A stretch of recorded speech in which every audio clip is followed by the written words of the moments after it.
So here's an invitation. Here's a question that I'm posing to you. Are you paying attention to what you pay attention to? Are you paying attention to what you pay attention to? The unexamined life is not worth living, so I ask you again. Are you paying attention to what you pay attention to? For as the psychologist William James wrote, your experience is what you attend to. Your experience is what you attend to. So are you paying attention to what you pay attention to? Charles Darwin said that attention, if sudden and close, graduates into surprise, and this into astonishment, and this into stupefied amazement. In other words, the stewardship of your attention governs your world, shapes your reality. Again, William James, your experience is what you attend to. Now we've all heard this 1,000 times in every self-help book, in every guide to happiness and how to find happiness and how to find your passion and how to live a life with purpose and meaning, and how to cast aside the broodingness, the depression, the anxiety, the hopelessness, the meaninglessness, how to move past our soul sickness. How do we turn mere passing illuminations, these glimpses, into abiding light, as Houston Smith says. And the secret, it starts and it ends with the stewardship of attention. Simon Weil said absolute unmixed attention is a form of prayer. So I ask you again, are you paying attention to what you pay attention to? For your experience is what you attend to. And if you steward the contents of your mind, right? If you steward your interior landscape by being judicious about what you pay attention to, you become the playwright of your world, right? You exercise agency and volition. You realize that true freedom lies within, right? They can take everything except this. So are you paying attention to what you pay attention to? I'm a signpost, guys, right? I recently made a video about how to choose a friend, right? You choose a friend by choosing someone who brings to your attention amazing things, right? Somebody who notices things, and by noticing the things and pointing out the things he notices, he brings things to your attention that enrich your world. So the same way you must pay attention to the people you hang out with by really noticing whether what they notice enriches your life. You should every day think to yourself, am I paying attention to what I pay attention to? Because often our experience, that gnawing anxiety, the helplessness and the hopelessness and the depression, the angst, it has to do with the fact that we're not paying attention to what we pay attention to. And I'm a signpost. I'm here to point you towards beauty, truth, freedom, love, and awe. I want to attend to those things that take my breath away. I want to steward my attention towards those transitory enchanted moments in which I am compelled into aesthetic contemplations face to face with something commensurate to my capacity for wonder, as F. Scott Fitzgerald wrote, right? I am here to point the way. This is a reminder, a bookmark, a post-it note that you're putting on your fridge to remind you what's important. Pay attention to what you pay attention to, and then decide, right? Be the playwright of your inner life. Attend to music, attend to beauty, attend to nature, attend to those you love, attend to the incandescent miracle of being, attend to your interior landscapes, attend to the beautiful landscapes beyond. Attend, be judicious, be discerning, be curatorial. Pay attention to what you pay attention to. And life, my friends, as Jean-Paul Sartre said, exists in individual moments. It is up to us to make sure the moments we pay attention to, right, are vast, interconnected, and grand. It is up to us to make sure that we make a masterpiece out of our lives, one that we would willingly live again and again for all of eternity. This is what we can strive for. So pay attention to what you pay attention to, and then point your attention to the light. Truth, beauty, freedom, and above all, love. This is Infants on Thrones, the philosophies of men mingled with humor. We are the Quorum. After your faith has let you down, look for the good in everything. Look for the people who will set your soul free. It always seems impossible until it's done. Look for the good in everyone. Welcome back to Infants on Thrones. I'm Glenn Ostland, and this is episode 693, Transformative Alchemy with Phoenix Aurelius, Part 1. Now, that long extended intro that you just heard was Jason Silva. Now, the music is a remix of the Beatles' Because by French artist Diderda, and I use that a lot because it's just simply amazing. But it was this message from Jason Silva that I really wanted to share with you today, because I also think of myself as a signpost, mainly for myself, pointing my own attention towards those things that take my breath away, towards those intransitory, enchanted moments in which I am compelled into aesthetic contemplation, constantly stretching my capacity for wonder and awe. Because today's interview is one of those things that has absolutely stretched my capacity for wonder and awe. Today I sit down with a dude named Phoenix Aurelius. Now, a phoenix is a mythological bird that flames out when they mature. I mean, maybe you've seen this on Harry Potter.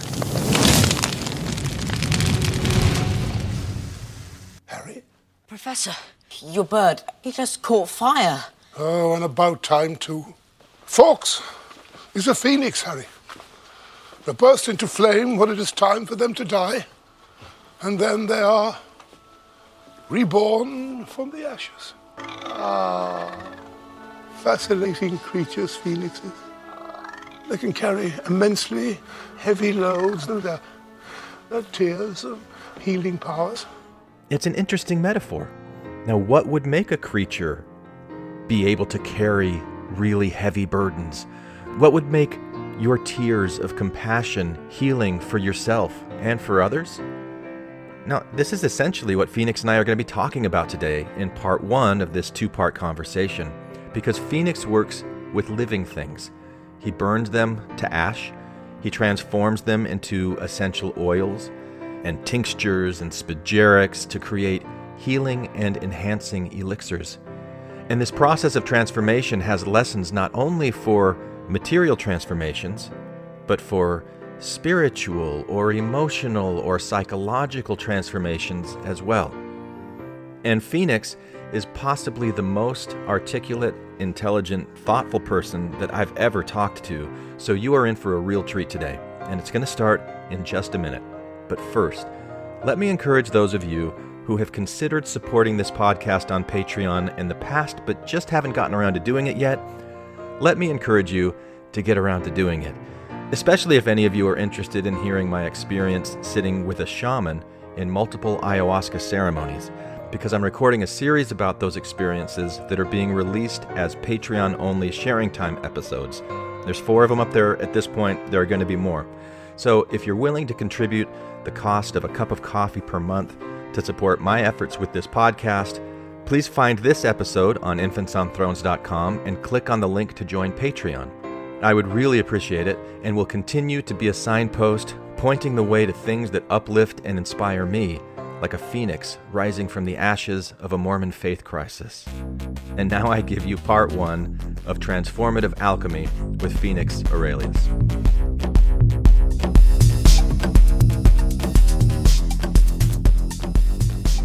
All right, so Phoenix Aurelius. So let me start by first thanking you for taking the time to come on Infants on Thrones. I really appreciate you being here. Oh, thank you.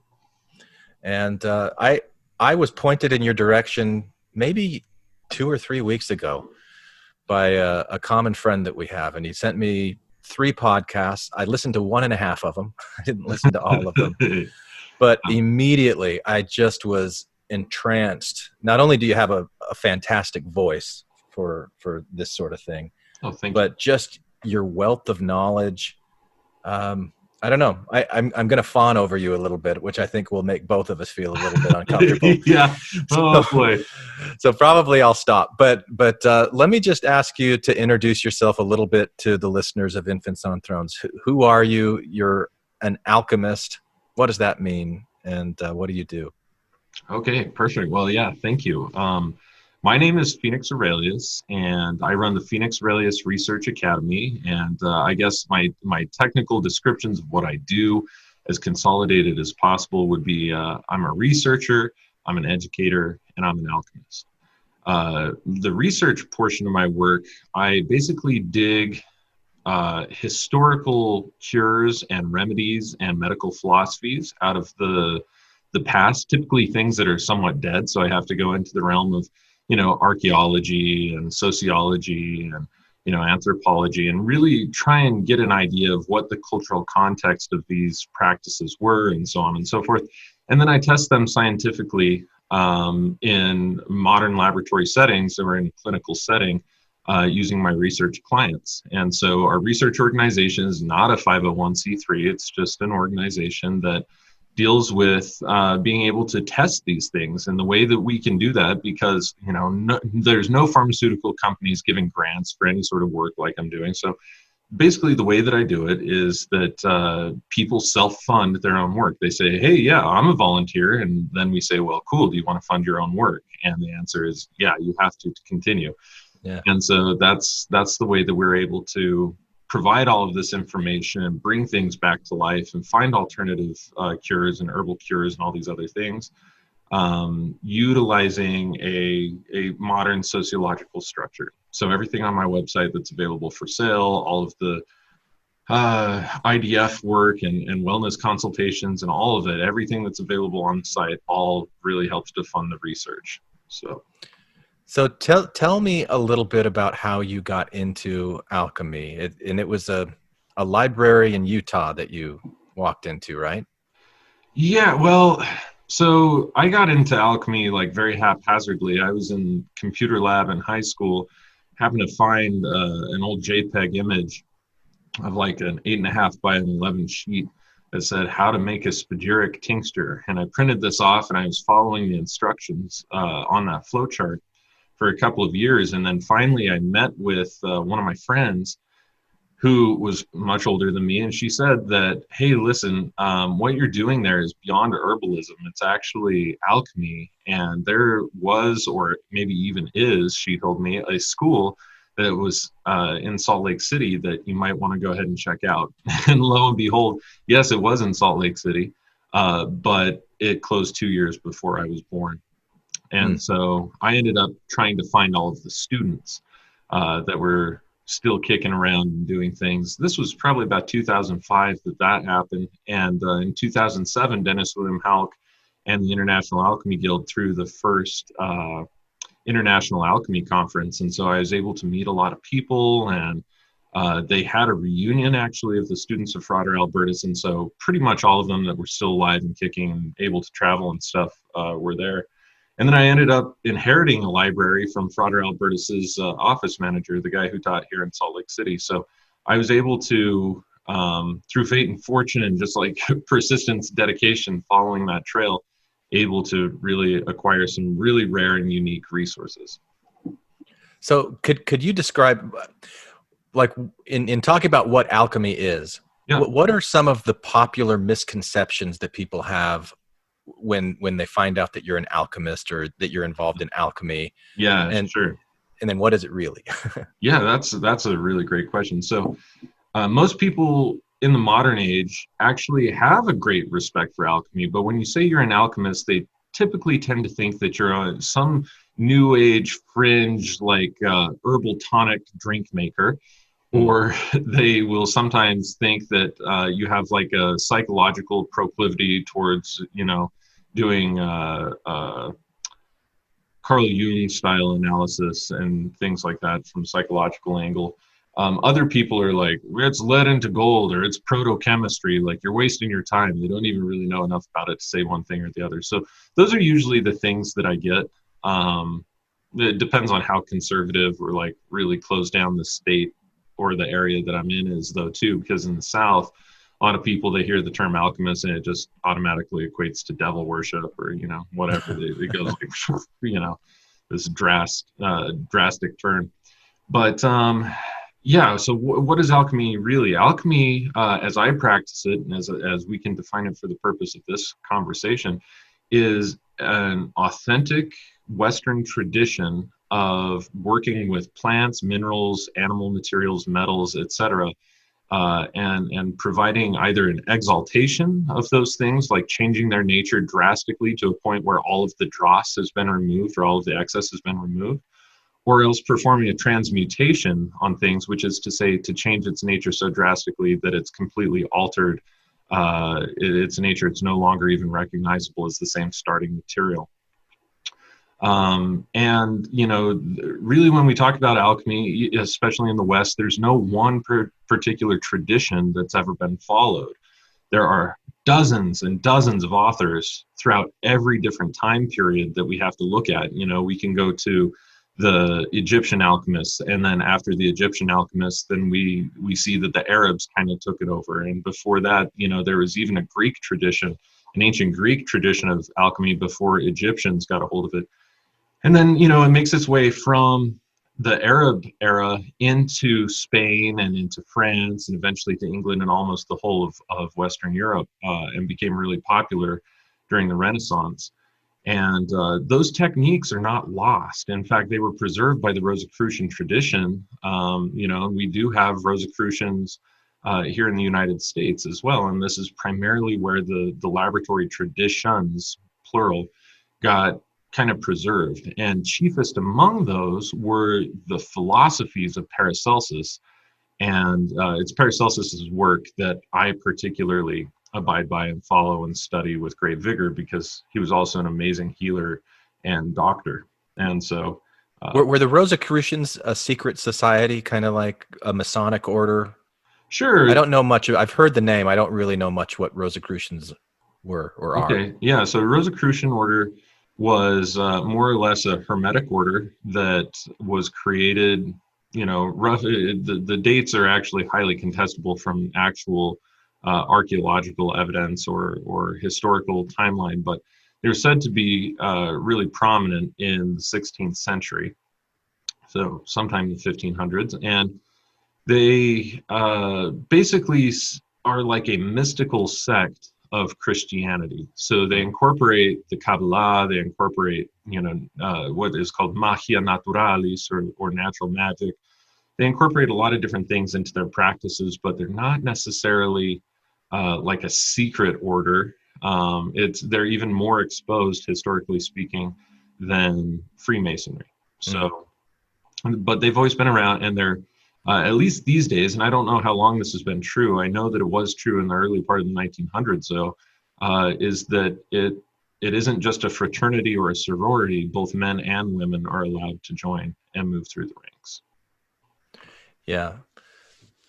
So let me tell you a little bit. I mentioned before we started recording that the tone of this podcast, Infants on Thrones, has changed quite a bit since the beginning. And the things that I'm mainly interested in now, I wrote a book that I published in August. It's called Bathing with God. And the idea behind it, I attended an ayahuasca ceremony about 2.5 years ago, and there were people there talking about source energy as if like source energy was divinity. Yeah. And of course, at the time I was very skeptical and like, I didn't want to hear anything that was even remotely godlike. But the more, the experience that I had with that ayahuasca ceremony, and then thinking about it more, I started thinking about energy and recognizing, okay, well, wait a second, that this materialist worldview that I've had or that I've adopted for so long really ignores the fact that the heart of every bit of matter is this energy, atomic energy or subatomic energy or whatever. We're all energy. And so when I heard you on those podcasts talking about energy and talking about transmutation and changing from one form to another, I just got so excited. I got so excited. And the parts of what you do aside from the spagyrics, and I hope I'm saying that right. Yeah, you did. The tinctures and the things that you make, but also like a transformation of heart or soul or mind, or just a human refining process that parallels what you do as an alchemist. And knowing that you're in Utah, I imagine that you interact with a lot of Mormons or ex-Mormons. Oh yeah, every day. And so interested to hear what, if any, transformation stories you've had, or how this idea of metamorphosis of energy can go from talking about elements to like people to, you know, anything like that. You probably have a million different directions that you could take that question, but I'd like to hear your riff on it. All right, cool, man. Yeah, that's a fun question actually, and something that's really unique to my work too, being in Utah and doing this work, because you know, if you're in Florida or New York, you're not going to be able to be so heavily dominated by just one particular culture.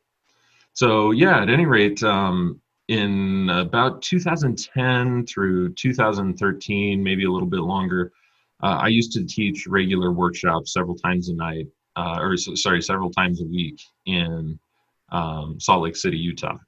And there's this cool little metaphysical shop there called Crone's Hollow that had this huge room, and we would just, get tons of people in. And a common course that I would teach was called Embarking Upon the Alchemical Path, or sometimes also called Transpersonal Alchemy, depending on the year and the season. You got to spice things up, shake it around a little bit. Otherwise people, they get too used to what you're doing. So at any rate, I would go around and teach these classes. And the main thing was, instead of getting people, because at that time, it was like pushing a ball up a hill to get anybody to step into the laboratory. Today, people are knocking each other over in line in order to be able to do it. But, just something shifted. The availability of all that shifted in the last few years. But at that time, nobody was interested in lab work. It was way over their head, too much of an investment, had no interest, etc. So I would teach the psychological and spiritual aspects as one thing, and draw upon the imagery and the actual processes that happen in the laboratory and demonstrate those processes. But it's primarily for a spiritual and psychological journey for the individual. And it's usually like a 10-week course. You have like 3 weeks of kind of opening up into things and, giving people enough background information to know what it is that they're even doing, what context to be able to see things from, and things like that. And then 7 weeks, one process each week of the 7 primary alchemical processes that deal with calcination, dissolution, filtration, evaporation or crystallization, extraction, distillation, and coagulation, putting everything back again. And these 7 processes basically separate out the body, the spirit, and the soul of any given thing. And so soul comes from the Greek word psyche, which means psyche in English. And basically the psyche is the component of the soul that handles all of our thoughts, our expressions, our desires, our intuition, all of those types of things. Your spirit is really your discipline and the amount of energy that you have to go into a particular thing. So, like for instance, if you're a warrior in the military, then your discipline is the things that you do to be a warrior. You end up making your bed every day. You end up, being nice and neat and tidy. You have all of these things that were instilled into you by the service that basically create that predisposition towards building spirituality in a very particular way. So your spirituality really is what you do regularly in order to build up willpower through discipline. How much willpower do you have to be able to bring the volition of the soul or the psyche into being? And then finally, you have the body, and the body is really just the mechanism or the vehicle that all 3 of these things can exude in. And so, during that time, we had people who were fresh out of FLDS compounds and things like this who would come to us, as well as, just your typical, quote unquote, typical run of the mill, I'm out of Mormonism now, kind of seekers and stuff. And, the biggest thing that I think that I saw was, when there isn't a church giving me purpose, when there isn't, like, my whole life, everybody has had callings. They've had kind of what they're told to do, what they're directed towards doing by the community, by your family, by you're taught very much so how to believe and what to think in a certain regard and how to go about life. And so when you walk away from that, there's so many things that it was like, you always had somebody taking care of something for you. So now what do you even do really with your life? Like, what's the purpose of your life? How do you go about doing it? How do you act? Is it And who do you trust? Yeah, absolutely. Who do you trust? Because, the main mindset is, man, I was just tricked. I bought into this illusion for, 25 years, 35 years, 45 years, depending on the individual. And here's where I'm at with it is like, how do I know that anything is even real? Okay. So, we would see cases like that all the time. To repositioning the focus or the orientation of that person's perception in such a way that they were able to define what they want their lives to be. They gave themselves permission to be able to even find out what to do after God doesn't exist, or whether that's an irrelevant point, or what it is that they do want to move towards, if not another type of Christianity, or another, replace the word God for the word universe, replace prayer for meditation, replace, all this new age mumbo jumbo that's going around. So, we always leave that to 100% up to the individual, because every path ultimately leads to the same destination. So we don't care about the variances. It's about the processes that they use to navigate the variances of that terrain from their own perspective. And that's what really makes alchemy so adaptable and so usable, is that you have these archetypal processes that literally apply to every situation in life, whether we're talking about the laboratory or a psychological spot, or, a midlife crisis, or, it doesn't matter what it is, anything alchemy really applies to. Are these those 7 processes that you referred to earlier? Yeah, that's exactly right. So, basically, step 1 is create a crisis. It's called calcination. It's the archetype of fire. You create some sort of crisis in your life by realizing and recognizing some of your faults. And when I say to realize, I mean literally to make them real. We still together? I think I lost you. Okay. No, I'm here. There we go. Yeah, so we call them realizing because we're literally making them real. And what we're doing is we're acknowledging that 100% of the faults that we have for why we are the way that we are really just due to justifications and belief systems that we have created that basically crystallize the material into being that way, or crystallize your feelings about yourself in such a way that they're very difficult to bust up. Are you familiar with the term samskara? Yeah, absolutely. Is that equivalent to what you're talking about here? This crystallization of patterns of thought, patterns of expectation, belief systems. Yeah. Things I like, things I don't like, things I want more of, things I want less of. Yeah, exactly. You could consider any of the genre of samskara to be things that are eligible for calcination. Okay. And so, for instance, you might have some sort of lingering health problem and holding on to too much weight, or, something like this. Yeah. But you have this belief system that maybe you're not attractive or worthy of a good partner because you're fat or you're overweight, or, this is a common one that we see all the time. You end up developing a belief system and reinforcing it with your state of perception on almost every instance that's ever happened. And it's not based actually on anything other than the emotionally influenced perception of that individual. Yeah. And it keeps reinforcing the behavior. And in fact, there's really two ways that things happen. One is through yourself telling yourself a certain narrative and buying into it. The other is through others, inducing a narrative that is essential to your survival, such that your adaptation, your evolution co-evolves with that type of, dare I say, abuse or self-abuse. Say that again. Self-abuse. Yeah, it could be self-abuse, and it's also like abuse imposed upon you by communities. Like, for instance, within most churches, not just the LDS church, you see narratives being constantly pushed. Anything that is said, like frequently, like a prayer or anything, reinforces the egregore that is imposed upon that person, or that they're paying their energy into. But that egregore is what really guides the way for how that person is going to continue living their life, and what they believe and how their narrative and perception kind of is influenced altogether. You said the word egregore? Correct. Yeah. I've never heard that before. I love it. Oh, okay. Yeah. So egregores are really important. In fact, if there's only one thing that people did after listening to this, it's like research an egregore. Buy Mark Stavish's book. It might with an N, negregore? Oh, egregore. I think I said an egregore. Oh, okay. All right. Too fast. Egregore. All right. Egregore. Yeah. EGREGORE.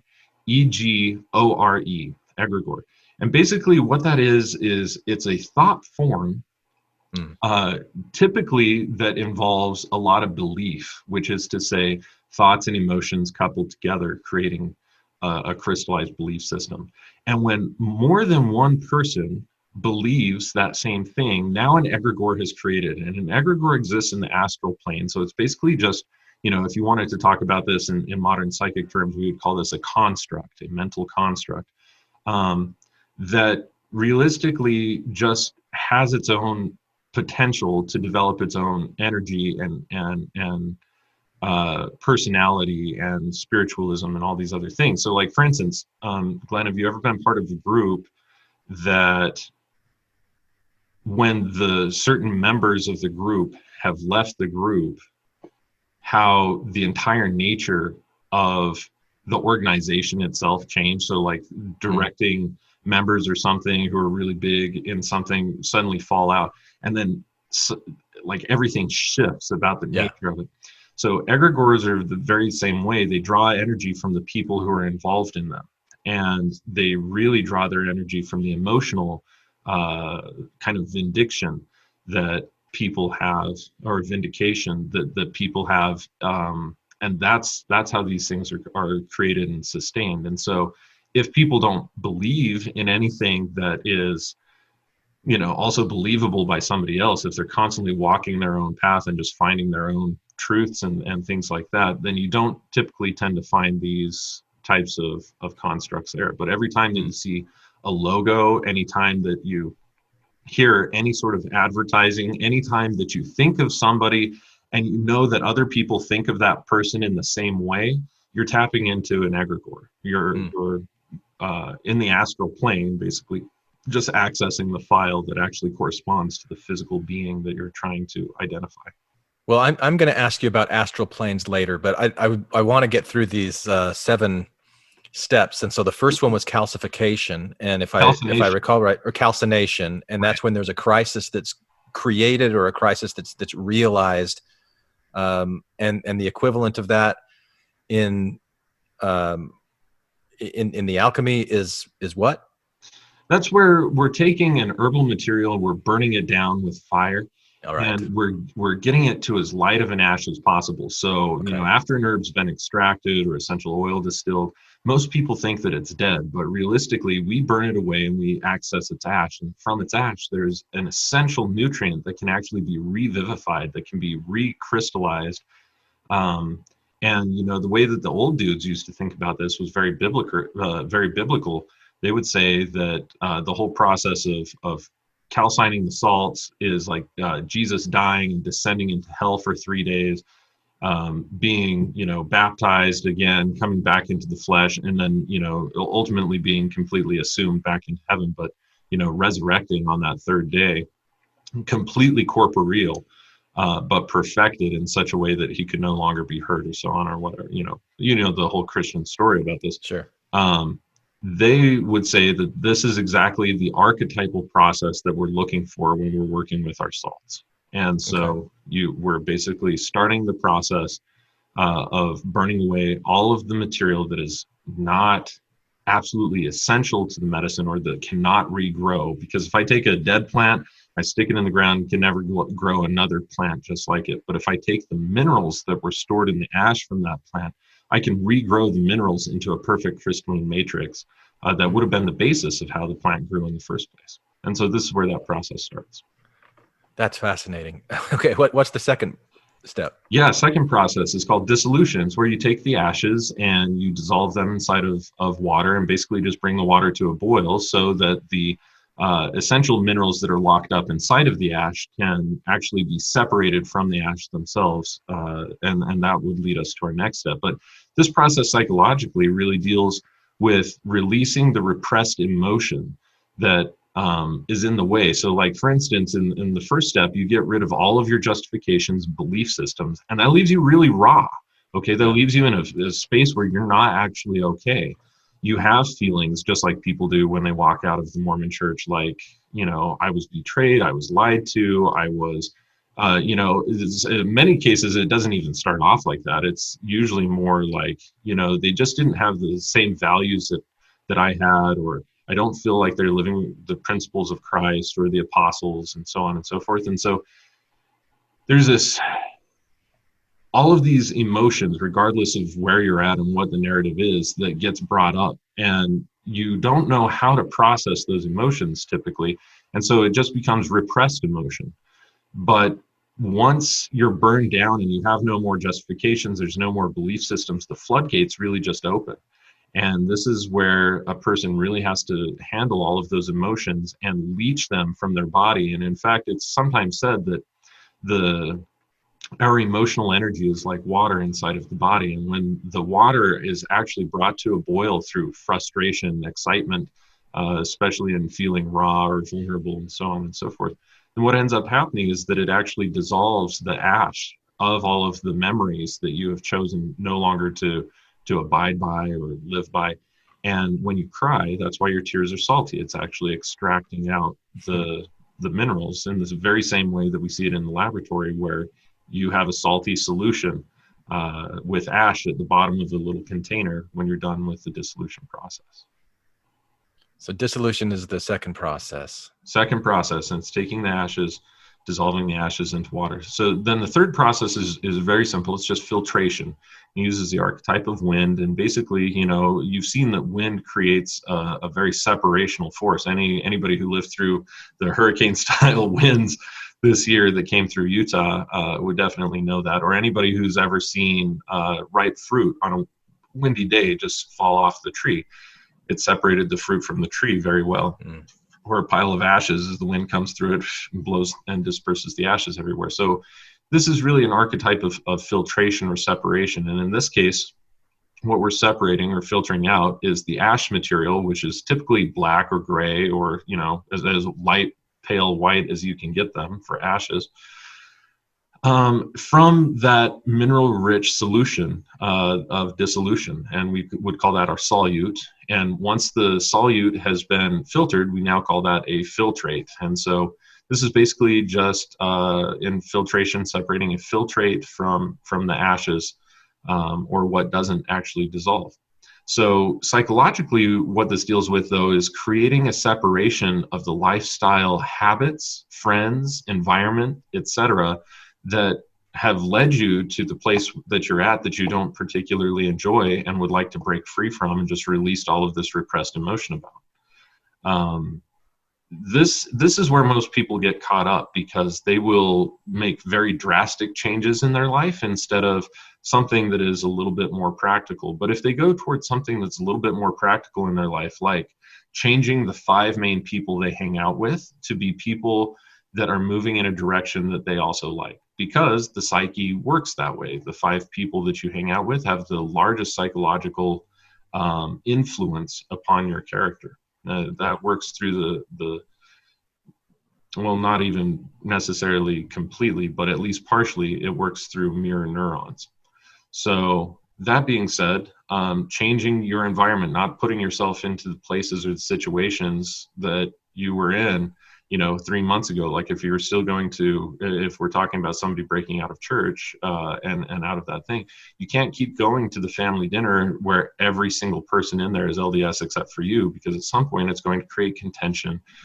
And it's just one of those things that until everything's been sorted and out of the way and laid to rest, it's not a smart environment to be in, because it's going to keep bringing up these old wounds. And in order to, it's like going back to the first process over and over again, right? Over and over and over again, because it keeps your life circumstances at that point, through your decisions, are instigating a crisis, and it's trying to tell you, hey, listen, your ashes didn't produce very many salts. You should just calcine again and calcine again and calcine this ash again a couple more times until you finally get it. And then eventually, those ashes are fine enough that you can do a dissolution quite easily.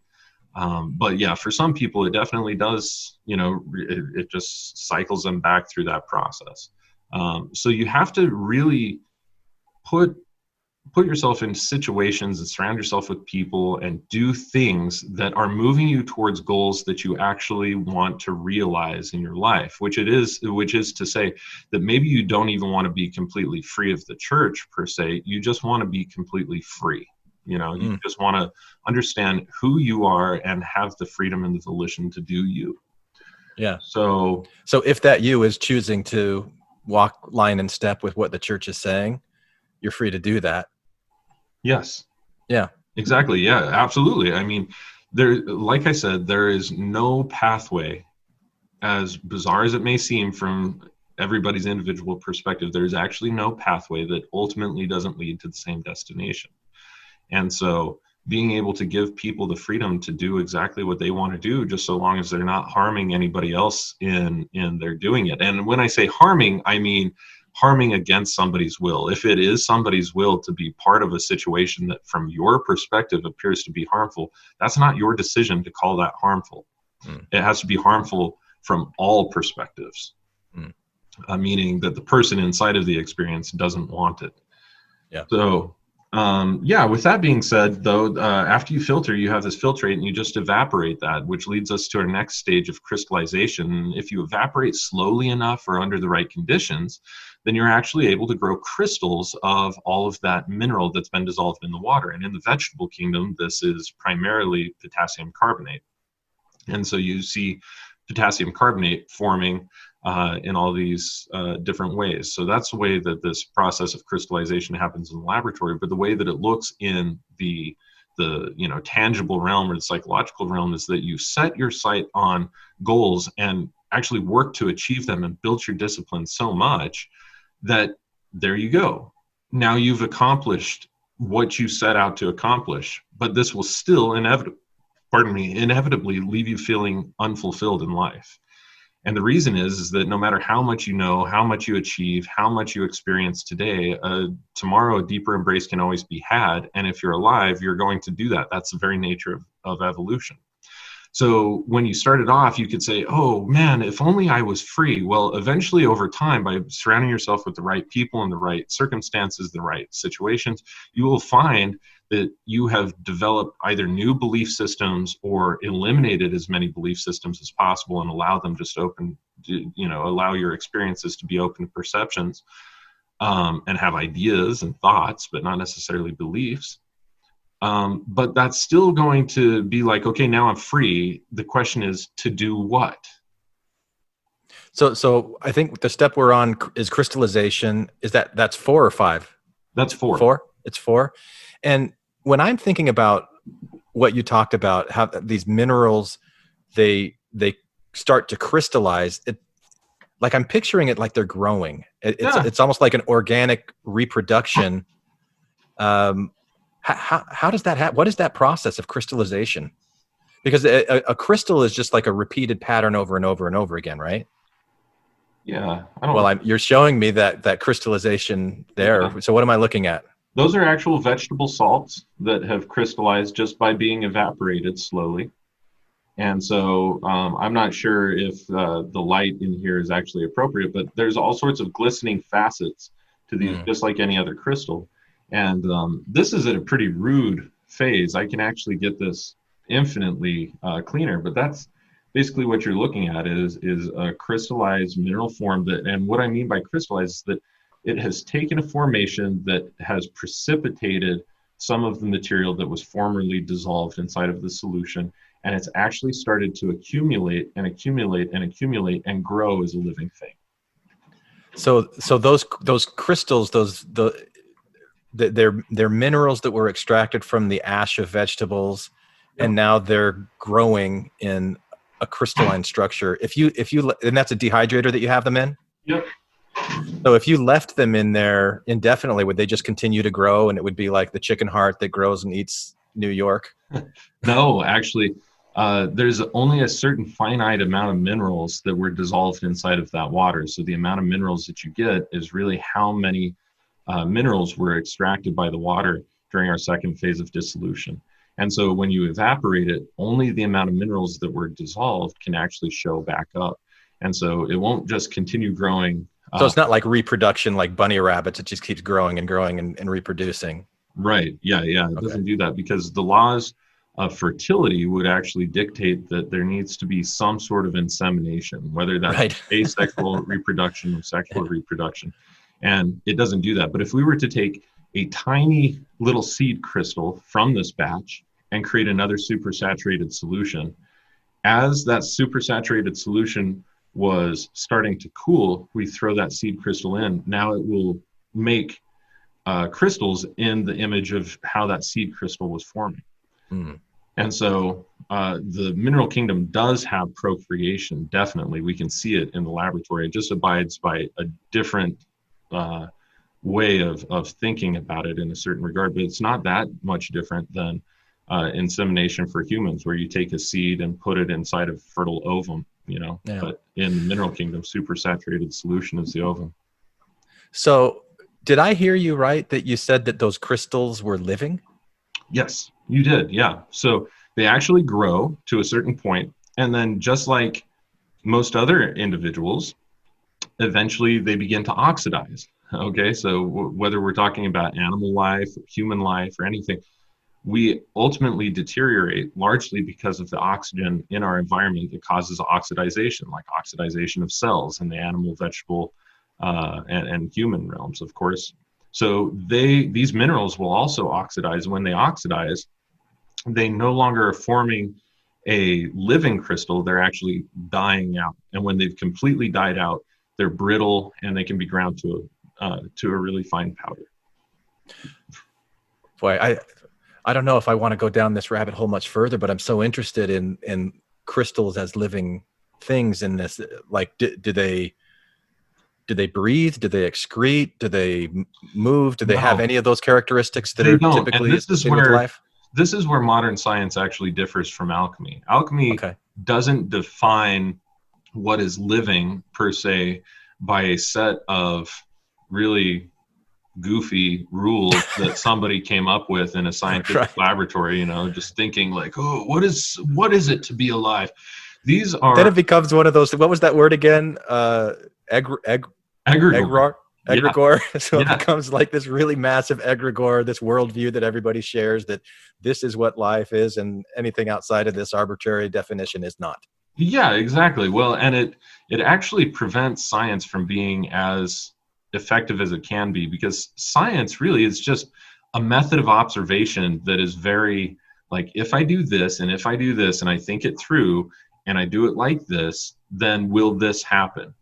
That's basically what you're looking at in the development of your purpose, your hypothesis, developing and understanding your variables and controls, of course, and then, outlining the experiment, and then performing the experiment, drafting up your conclusions. And so, the modern scientific method is awesome for so many things, actually. Where it's kind of become perverted in the modern day is that people have decided to take what science has found through its method of observation and confuse the method of observation itself for, if science says this, science doesn't say anything, scientists do using that method. Yeah. And it's really important to understand, like, if I look at something and you look at something and we're in completely different areas of the room, we're probably going to be seeing different things. Yeah. The same thing is true with any sort of observation. And so, science is just a method of observation, and the more people that can, from their own lens, utilize the scientific method of observation to view the same thing, and they come to the same, answer, they come to the same conclusion, what that would indicate is that it is most likely true based on the data. And if people could really think about things like that, then they would realize that we are still in our infancy of utilizing the scientific method and calling things people, scientists, is okay, Right. but it's not okay to utilize the egregore of a scientist in order to derive your belief system from, because that's not the nature of science at all. It's And about finding out more. and it seems like when there's new, better data, then the whatever the hypothesis is adjusted. And it seems to me that we're still in our infancy in being able to perceive everything that's actually out there, all of the different Yeah. variables that go into things, which I think you would have a very unique perspective in, with the way that you interact with and I don't even know what to call it, as an alchemist. You see the way that you can transform energy and matter and have it start off as one thing and end up something completely different. Yeah, exactly. So yeah, I mean, basically an alchemist would consider that crystals are living. Mhm. Are they living, crystals and minerals living, based on modern scientific definitions? No. So depending on which area you want to perceive this from, there are two entirely different answers. Yeah. Well, not only am I going to want to talk to you about astral planes, I'm going to want to talk to you about consciousness eventually too. But let's get through the Yeah, 7 let's just processes hurry up with first. these last ones. So the next process, after you've worked with the body, so the body of something is really important. That's the corpus, the main material that is really dense. It's hard to transform. So those first 4 processes work with the body. The next process really is a phase of extraction, and this is where we get to our sulfur. So our sulfur is our soul, and this is where we extract the soul. There are 2 grades of soul. There's a fixed soul, or a lower soul, and then there's also the higher soul, or what we would call the volatile soul. Basically, the fixed soul is like your hair color, your skin color, the clothes that you wear, the organizations that you belong to, all of those types of things that color the personality of who you are. Whereas the volatile soul is more like your inherent talents, interests, and purpose. So those things are they're considerably different, but they can come out in the extractions differently depending on what extractions you do. Essential oil extractions are going to just isolate the volatile sulfur, the higher soul. Tincturing material might pull out a little bit of both. Okay, typically a lot of fixed sulfur, or personality based on your identification, your ego, and things like that. So every different process that we do in the laboratory works with a different part of our soul. And the same thing can happen when you are performing soul extraction at home, but typically what this looks like is a dark night of the soul. So, if you were fat, you broke all your old habits, you changed your diet, you did all these things in the last process, and eventually you did that for so long that now you're like really fit, and maybe you have become like a personal trainer or something like that, but you're finding, well, I'm not really fulfilled doing that. That's great that I can help other people do what I did, but I'm bored. I want to do something different. And this is where the dark night of the soul comes in. Is like, I'm doing everything that I can. I've already overcome so much, and there's still so far left to go. And really what ends up happening is that you sit around and you invert for so long that you come out on the other end with new inspiration, new life, new dreams, new volition, new ideas that need to be enacted. And these really show you what you really are trying to hanker after. But a wise man will not try and go after the dream the way that it comes to him, but rather try and isolate the feeling of the dream, and to be able to try and live and embody that feeling of what it is that you had in that dream. So for instance, I had a dream that I wanted to own my own metaphysical store, many years ago around the time my daughter was born. And I happened to find just such an opportunity to do that. And so we created this awesome place, and, had the awesome marketing and the highest caliber website and all these other things. And I hated it. I hated paying the people to do the website design. I absolutely couldn't stand our accountant.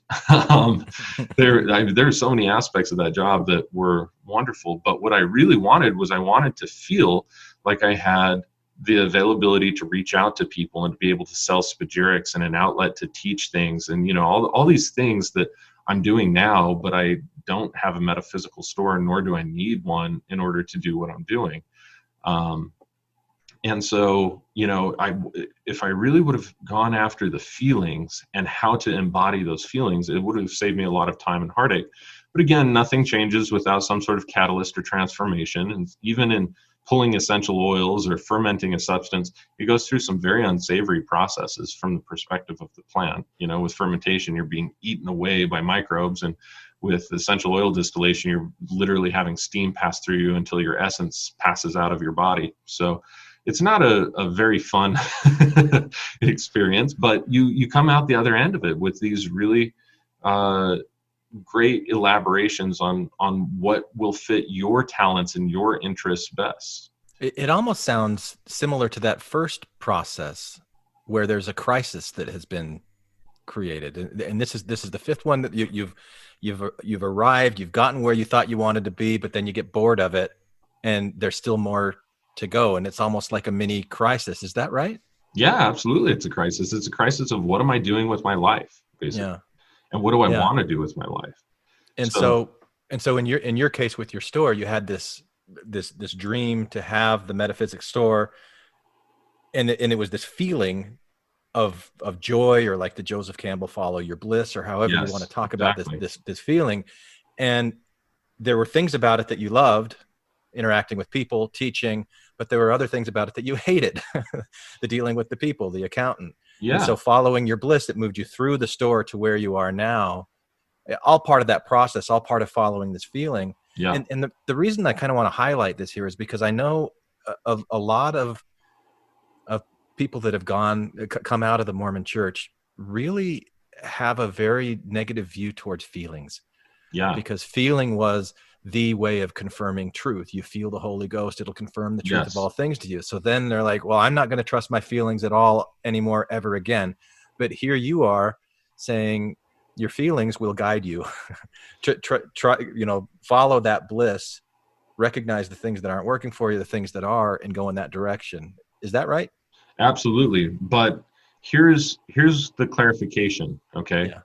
This is ironic, this example with the Mormon crowd, or even ex-Mormon crowd, but let's just run with it, is that if serving coffee and drinking coffee is the dream that comes to you and the feeling that comes to you from this whole process of extraction, then what you really need to dive into is go deeper into the feeling, actually, of how it makes you feel to think about, making really gourmet coffee or having really gourmet coffee served to people or other things. So instead of you actually becoming, like, say, a barista or owning your own coffee shop or other things by following the dream itself, you follow the feeling of the dream, because the dream will make you feel nostalgic. It'll maybe make you feel happy. It'll make you feel alert.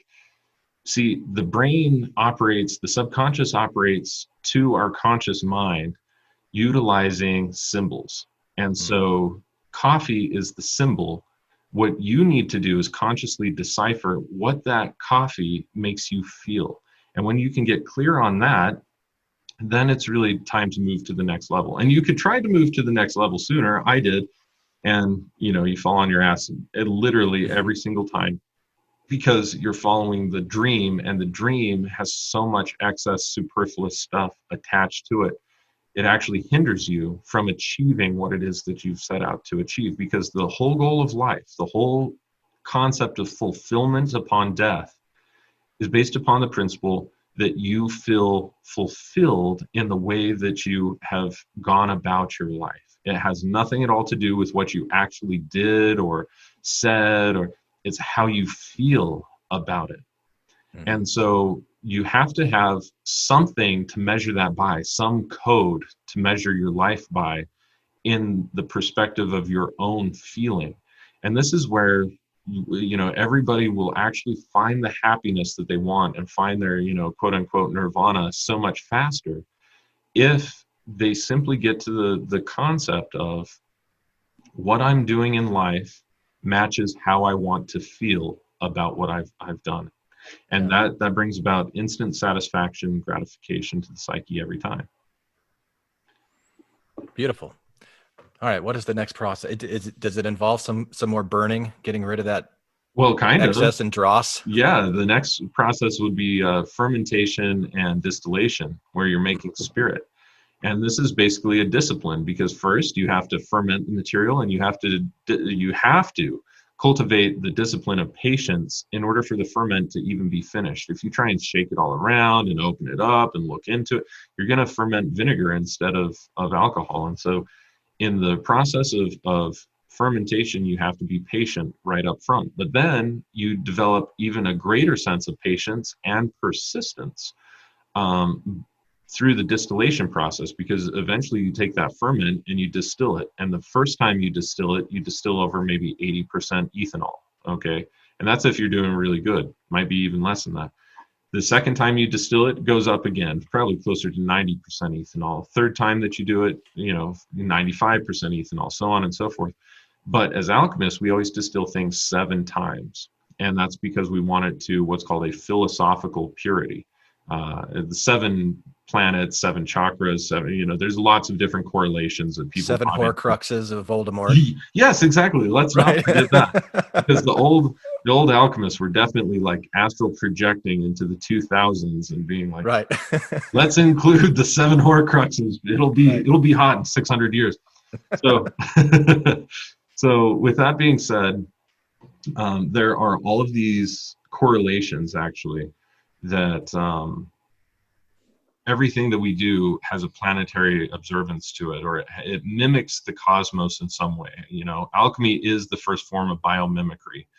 So that's all that we were doing, is finding out, how does nature perpetuate itself? How does nature release the spirit of things and transform the spirit from one thing to another, and so on and so forth. And by doing those in a small scale environment, we were able to create what we now look at as laboratory work. But chemistry has been so separated from laboratory work because it's more or less soulless. It doesn't care what it's doing. It's really just combining things to create new things.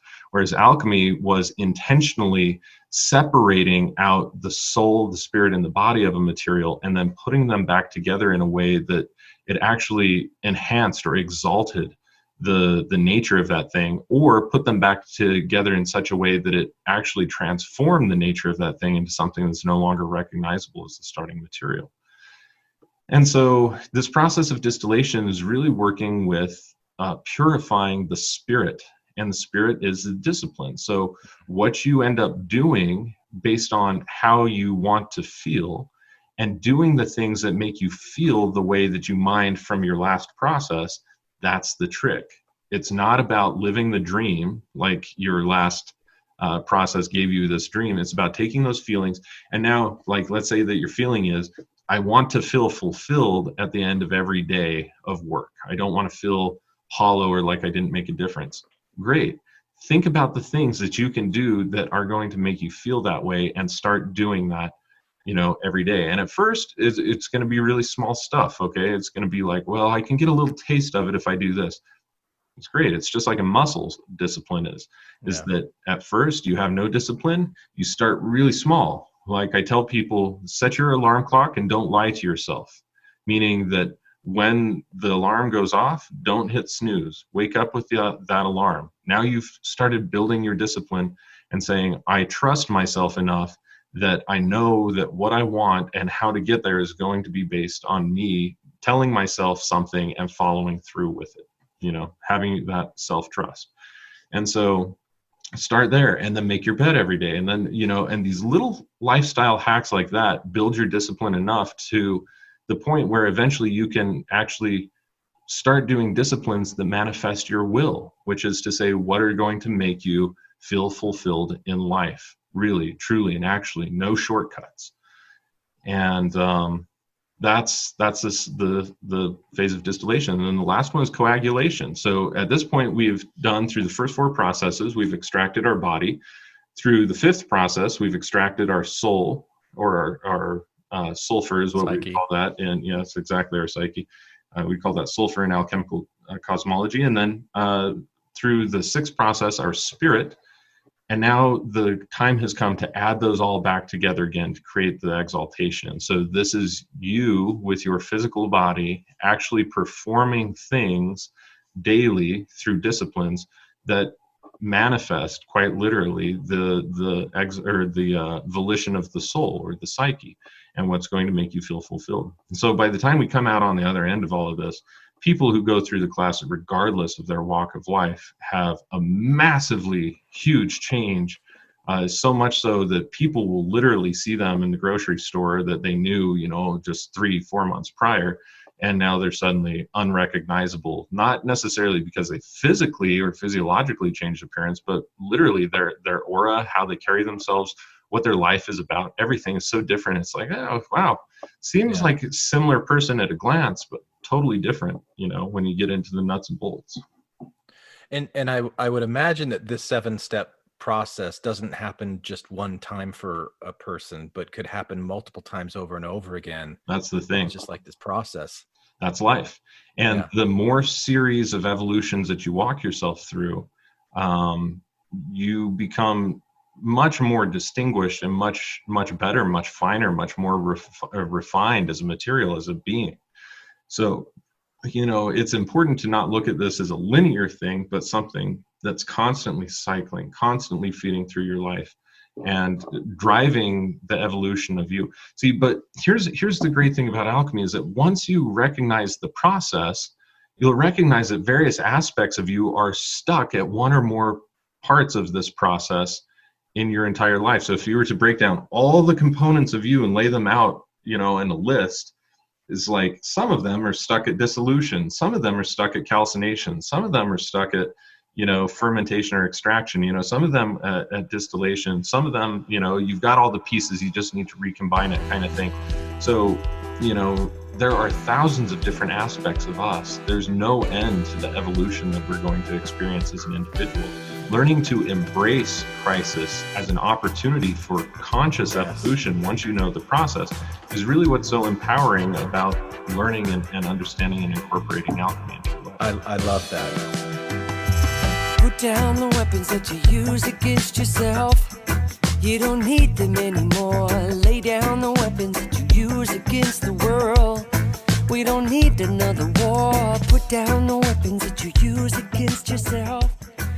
Hi, this is Hillary. Matthew, Ryan, Carol, Keith, Ashley, and I like to play bingo online while listening to Infants on Thrones. You can comment on this episode on the website, infantsonthrones.com. And if you really like what you hear, give the Quorum a 5-star rating and write a short review on iTunes. I did. Anyone for the closing prayer?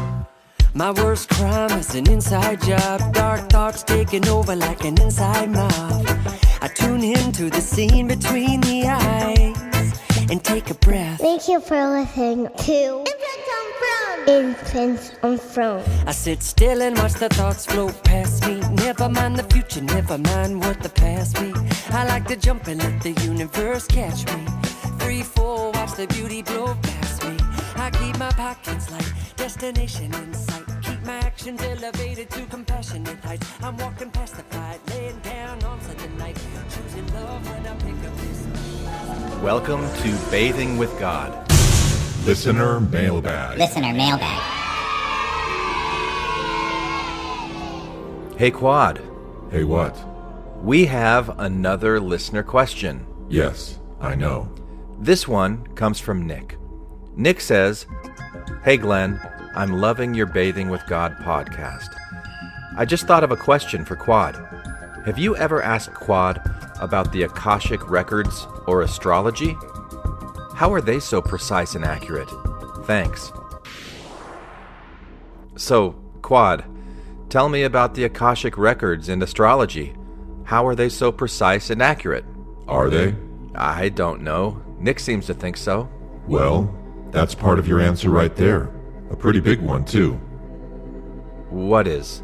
That Nick thinks they are precise and accurate. It's called confirmation bias. Everybody has it. Everybody does it. It's the tendency of people to interpret information based on their deep-seated beliefs and to turn a blind eye to anything that might contradict those beliefs. The assumptions, beliefs, and expectations that you have about the world around you determines your experience. It is why psychologists and New Age weirdos alike say that your thoughts create your reality. A better way to say that is that your thoughts create your experience of reality. And Nick thinks Akashic records and astrology are precise and accurate, so they are, for him. Yeah, that sounds a little dismissive, Quad. I'm not sure Nick will like that answer very much. Really? What is dismissive about it? You're basically saying that they aren't really accurate, but since Nick thinks they are, he's fooling himself. Are you sure that's what I'm saying? I don't know any other way to take it. I see. And what does that tell you about your own confirmation bias? No, we're not going to turn this onto me again. There are a lot of people who claim to give accurate information from astrology and the Akashic records. They predict things that don't come true. They make claims that are just flat out impossible or wrong. It's not always precise and accurate. And that can't just be because of what people expect to believe. There are real frauds and con men out there who prey upon beliefs like this. You really believe that strongly, don't you? I don't have to believe it. It's just an obvious fact. I bet that you see a lot of confirmation for that obvious fact, don't you? Yeah, I see what you're trying to do here, Quad. But you're not going to convince me that I'm wrong about this. How could I? You're firm in your beliefs. So firm that you don't even recognize them as beliefs. This is exactly what confirmation bias does. Great, so you're saying that I'm foolish now. Slow down, big guy. I'm not calling you foolish. But I see why you would think that. The term confirmation bias is often used by skeptics as a weapon against believers. You've had it used against you that way enough times in the past to develop a sensitivity to any accusation of having confirmation bias. But any honest skeptic would have to admit that if confirmation bias is a real thing at all, then it is a real thing for everyone, for them as well. Confirmation bias simply means that you see what you believe is possible to see, and you don't see what you think is impossible to see. Of course, what you think is possible or impossible is actually irrelevant to the objective existence of outside reality, but it is very relevant to what you allow yourself to see about that outside objective reality. So no, I do not think you are foolish. It is never foolish to believe that things that cannot be proven to be impossible are possibly possible, even if they may be highly improbable. And the Akashic records and astrology cannot be proven to be impossible, so there is nothing foolish about being curious about what they are and open to hearing more about other people's experiences with them. Okay, fine. I honestly don't really know much about the Akashic records or astrology, so, Quad, as my divine imagination, can you show me what my confirmation bias is blinding me to? Can you paint a world for me where these things have some real, tangible essence that could be considered precise and accurate? With pleasure. Let's start by examining your worldview. That is where your confirmation bias is coming from. So tell me, do you accept that everything is energy? I accept that everything is made from energy, from electrons and quarks that form different kinds of atoms, the basic elements of nature, and that those atoms form everything else, but that doesn't mean that everything the atoms form are energy. What is it then? How can a snowman made of snow be anything other than snow? Well, because my flesh and bones are made from atoms, but they're material things, solid, tangible matter, not ethereal energy. That is your confirmation bias talking again. The words and concepts you grew up with formed a deep-seated belief in your psyche that there is a difference between energy and matter. But that difference is strictly semantic. It is only a distinction in words. And those words are only describing different forms and manifestations of energy. There is no material in existence that is not, at its very core, energy. Energy acts in different ways, in different contexts. You see ample evidence for that in all the varieties of things that you directly experience every minute of every day. Fine. So just for the sake of moving forward with this, let's say that I accept that everything is energy. What does that have to do with the Akashic records or astrology? Well, if you accept that everything is energy, and you imagine that energy as a winding, twisting, bubbling sea of different kinds of atoms that make up your body and everything around you, then maybe you could imagine a world that is essentially pixelated, like the tiny pixels in a photograph or on your computer screen. All of existence is a sea of pixelated energy interacting with itself. One continuous flowing field of interconnected pattern of energetic pixels. Can you imagine that? Yeah, it's kind of like what Neo saw in the Matrix. Sure, if that helps. Still, what does this have to do with the Akashic Records or astrology? Patience, Iago. I'm getting there. First, you need to readjust your worldview to understand that everything fits into this sea of energy. That all of this energy exists in swirling, pixelated patterns, and then add time to it. The flow of time. One moment to the next. If you freeze one moment, you see where the atoms are in space and time, including the atoms that are you and all the pixelated energy of all of the things in the environment immediately around you. Then advance the frame to the next moment, and the next, and the next. You can imagine this energy pattern moving, right? Sure. But that movement is an illusion.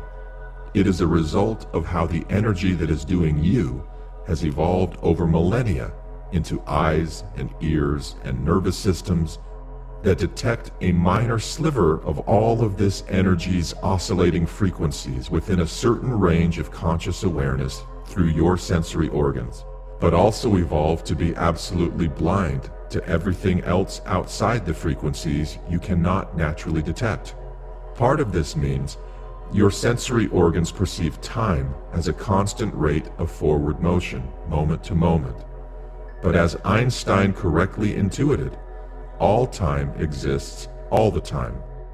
Every atom in its place in time, every energetic pixel, in every position and every location in every frozen moment of time, whether you wind it forward or backward or simply experience it all at once, as several other forms of life have evolved to do that you are simply not aware of. Because everything that exists has its own unique conscious experience of what it is and what it is doing and how it fits into this sea of pixelated energy. These pixels themselves, through their own awareness, form repetitive habits of behavior, interacting with their environment in ways that form clumps, groups of pixels cooperating together, cooperating to create other clumps of other conscious entities, atoms becoming molecules, molecules becoming proteins and cells. You can look in a science book and understand the way that atoms ultimately cooperate to create the cells and organs that make you a living, multicellular organism, but you have no way of knowing what it is like to be each of those atoms or cells, what they experience, what they feel, what drives and motivates them to do what they do that result in everything you see around you. But they do exist, and they do interact with their environment, and they do learn from that interaction, and they do store a memory in the form of intelligence, and they use that intelligence to evolve into everything that you see around you, as well as everything that you do not. For within this massive sea of pixelated energy that is only partially visible to you, there are many other forms of intelligent, living, existing, experiencing clumps of energy that exist outside of your narrow range of perception, but crisscross and intersect with your daily realities in the same way that millions of neutrinos pass through your bodies without any conscious awareness.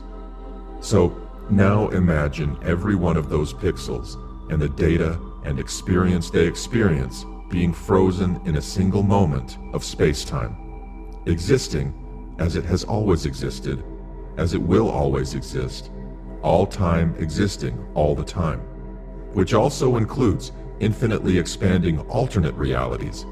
Anything that could possibly be imagined exists within the fabric of this pixelated energy field, even if only in the form of the unique energetic snowflake pattern of firing synapses that form within a human mind. You have a constant fireworks display occurring in that electrical storm you call a brain. And that fireworks display in your brain is just as much a part of this sea of pixelated energy as everything else.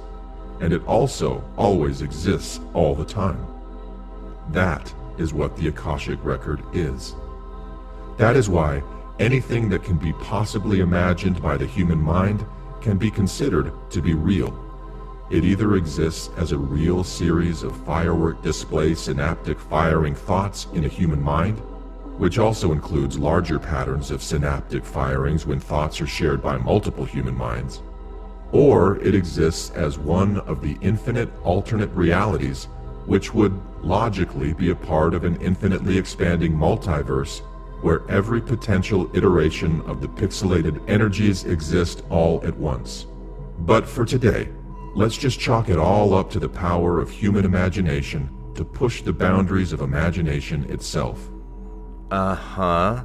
So the Akashic Record is... imaginary access to that tiny slice of everything called the human collective unconscious, dialed into focus through confirmation bias by a genuine belief in a metaphysical record of all things, powerfully fueled by a beautiful, courageous, artistically acrobatic free-fall leap of faith, soaring high above the chasm of uncertainty, alight the wings of imagination. Well, that's clear as mud. To those who have ears to hear. And noses to smell. So, what about astrology? What about it? How is it possible?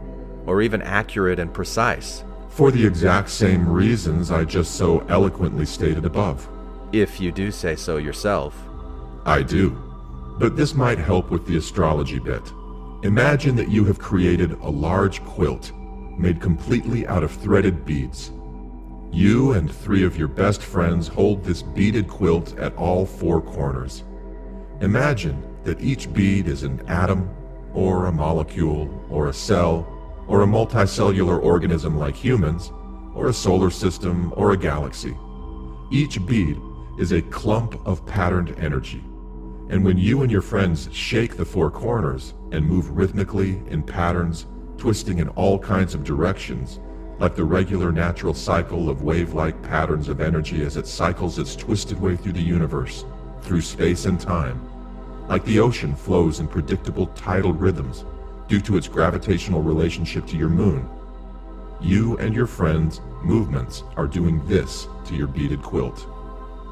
Now, freeze the frame, and imagine that one of those beads in the center of the quilt represents the unique clump of energy that is you. And the place it is frozen in space is the place where you were born. And the time when it was frozen is the time when you were born. And the position of you and your friends in relation to that bead is like the position of the planets in relation to you when you were born. Astrology shows you the blueprint of the universe at the time that your clump of energy brought your conscious awareness into this universe. As you and your friends resume your patterned rhythmic dance, the bead that is you moves up and down and in and out just as you do on the planet Earth as you spin around your sun in a solar system that is spinning around in a galaxy. Astrology observes that rhythmic motion and remembers the patterns based on the relationship between various clumps of energy. It is also a guess, also an art form, also a way of finding, creating, and expressing significant meaning into the world. These are not ways to predict the future. These are ways of inner self-examination.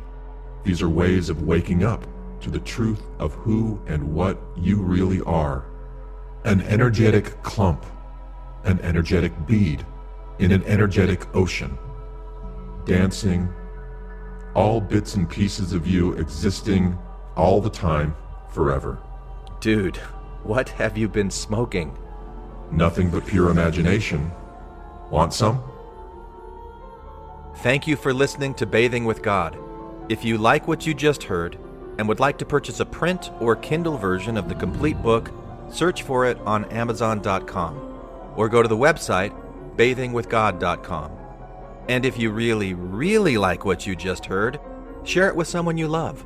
and give me a 5-star rating on iTunes or whatever podcasting platform you use. You can also like our Facebook page and subscribe to the Bathing with God YouTube channel. And if you'd like to reach out to me personally, you can email me, Glenn Osland, at bathingwithgod@gmail.com. I'd love to hear from you, and probably so would Quad. Oh yeah, bring it. Thanks again for listening to Bathing with God.